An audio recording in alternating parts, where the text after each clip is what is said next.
Assalamualaikum warahmatullahi wabarakatuh.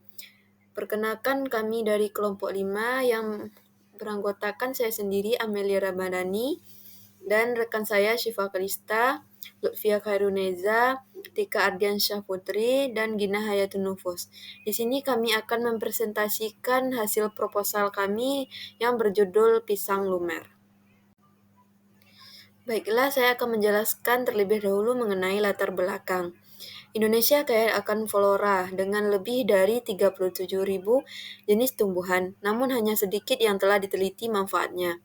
Pisang adalah salah satu tanaman melimpah di Indonesia. Lebih dari 200 jenis pisang yang sering dikonsumsi. Pisang memiliki berbagai manfaat farmakologis seperti ulcer, antioksidan, dan meningkatkan kinerja otak. Produksi pisang di Sumatera Barat mencapai 116.379 ton pada tahun 2019, menunjukkan ketersediaan bahan baku yang melimpah. Dan dapat kita ketahui sendiri bahwa banyaknya pisang di daerah kita yang telah dibudidayakan oleh masyarakat. Pisang dikonsumsi baik oleh masyarakat Indonesia.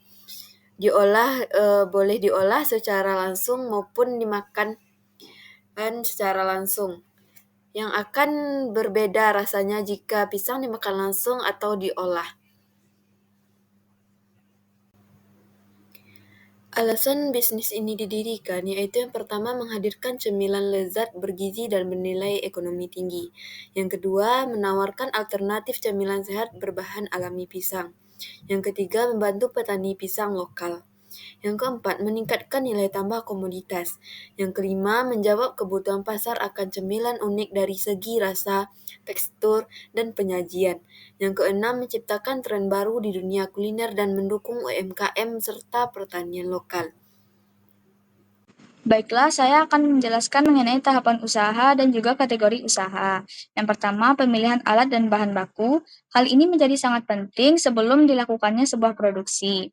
Karena penting untuk melakukan riset dan seleksi cermat terhadap peralatan yang akan digunakan. Dan juga untuk pemilihan bahan baku, kami memilih memakai bahan baku lokal yang dapat menjadi nilai tambah untuk kategori usaha. Yang kedua, yaitu proses desain dan produksi.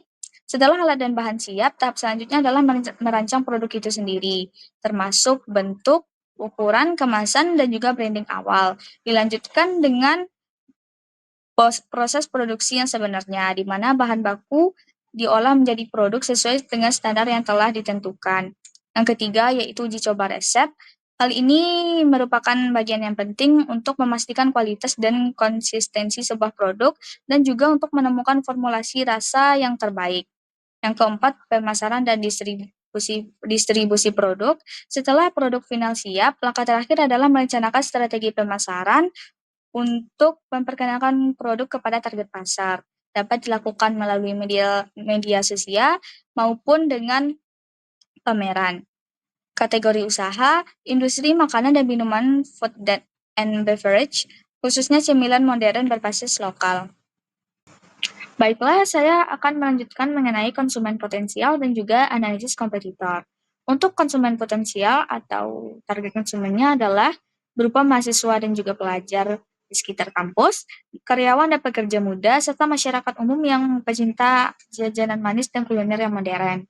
Untuk analisis kompetitor, kelebihan kompetitornya yaitu sudah mempunyai pelanggan tetap, harga kompetitif, dan juga lokasi yang strategis. Kekurangan kompetitor yaitu kurang inovatif dalam rasa atau tampilan, atau kurang perhatian kebersihan pengemasan, juga kurangnya promosi digital. Baiklah, selanjutnya saya akan menjelaskan keunikan produk. Keunikan produk ini yaitu cemilan kekinian berbahan dasar pisang matang pilihan, diolah higienis dan modern, disajikan dengan topping lumer melimpah seperti coklat dan keju, serta taburan choco chip. Perpaduan tersebut menghasilkan sensasi rasa yang berbeda atau menggoda, yaitu renyah di luar, lembut di dalam, serta lumer di mulut. Topping lumer dan menarik secara visual, kemasan praktis dan estetik, serta digemari semua kalangan. Selanjutnya yaitu pemasaran. Jadi, fokus utama strategi pemasaran kita adalah digital dan promosi langsung, khususnya di lingkungan kampus. Kenapa lingkungan kampus? Karena target pasar kita memang mahasiswa yang ada di sekitar kita. Untuk pemasaran digital, kita akan aktif di media sosial seperti Instagram, TikTok, dan WhatsApp. Di sini kita akan bikin konten yang menarik, misalnya video singkat, testimoni pelanggan, dan pastinya info soal promo-promo menarik biar audiens semakin tertarik. Lalu strategi offline, kita bakal buka stand atau gerai di kampus yang strategis, misalnya dekat kantin atau parkiran utama. Di stand itu nanti akan ada promo-promo yang menarik seperti paket hemat yang pastinya cocok buat kantong mahasiswa. Intinya kita gabungkan kekuatan offline dan online supaya promosi kita lebih maksimal. Selanjutnya tentang analisis SWOT. Yang pertama, strengths atau kekuatan. Yang pertama, rasa disukai banyak orang. Yang kedua, bahan mudah didapat. Varian produk fleksibel. Kandungan nutrisi pisang dan coklat. Yang kedua, weaknesses atau kelemahan. Daya tahan terbatas. Ketergantungan kualitas bahan baku. Persaingan tinggi. Tantangan pengemasan dan distribusi. Analisis SWOT selanjutnya yaitu opportunities atau peluang. Tren makanan manis dan cemilan sehat, inovasi produk atau isian topping, ekspansi ke pasar online, kolaborasi dengan brand lain. Selanjutnya, threat atau ancaman, fluktuasi harga bahan baku, perubahan selera konsumen, persaingan produk sejenis. Selanjutnya, isu kesehatan dan gaya hidup atau penghindaran gula. Baiklah, saya Lutfia Karneza ingin melanjutkan materi dari teman saya sebelumnya, yaitu saya akan membahas tentang permasalahan dan juga kebutuhan konsumen. Jadi teman-teman, permasalahan konsumen terletak pada kualitas produk, ketersediaan, harga, penyimpanan atau pengelolaan pisang, dan juga kurangnya variasi. Selanjutnya, kebutuhan konsumen. Kebutuhan konsumen terletak pada kualitas dan rasa, informasi nutrisi, kemudahan akses, inovasi produk, dan juga kesadaran lingkungan.